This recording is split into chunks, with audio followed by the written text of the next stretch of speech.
Magandang araw sa inyong lahat at welcome sa aking channel. Muling nabanggit ni Christopher Meehan ang tila pagdadalang taong muli ng aktres na si Julia Montes.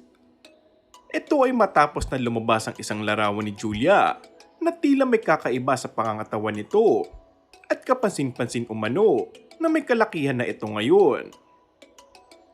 Sa pinakabagong episode ng Showbiz Now na napag-usapan muli ni Christopher Meehan ang di umano'y pagdadalang tao ni Julia para sa ikatlong pagkakataon. Pahayag ng showbiz columnist, nagdadalang tao na naman daw si Julia Montes kay Coco Martin. Ibig sabihin daw ay may nauna.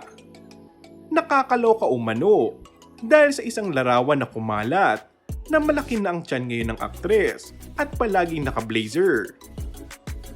Dagdag pa nito, alam mo, nakakaawa ang mga artista. Kapag pumayat, naglilihi. Kapag tumaba, buntis. At kapag naka-blazer, ay may itinatago ang tiyan. At kapag naman ipinakita ang katawan, ay naglalantad na. Nabalik tuloy ang chismis na may pinagdududahang nasa interesting stage muli ito. Pero tahimik lang sila. Pati si Coco Martin ay hindi pinatulan ng ganong intriga. Nakakaloka yung hindi pa nga nagsasalita si Coco Martin at Julia Montes hingil sa ayaw mamatay-matay na chismis na may anak na sila.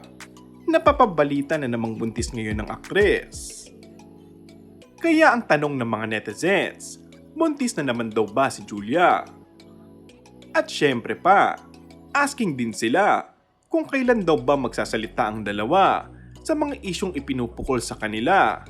Tulad nga ng may relasyon ba ang mga ito?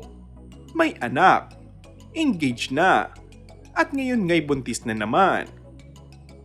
Hiling ng mga fans na sana ay once and for all ay magsalita na sina Julia at Coco para naman mabigyan na ng kasagutan ang mga tanong na noon pa itinatanong sa kanila. And that's all for our today's video. Kung bago ka lang sa aking channel ay mag-subscribe at pindutin na rin ang notification bell. Maraming salamat!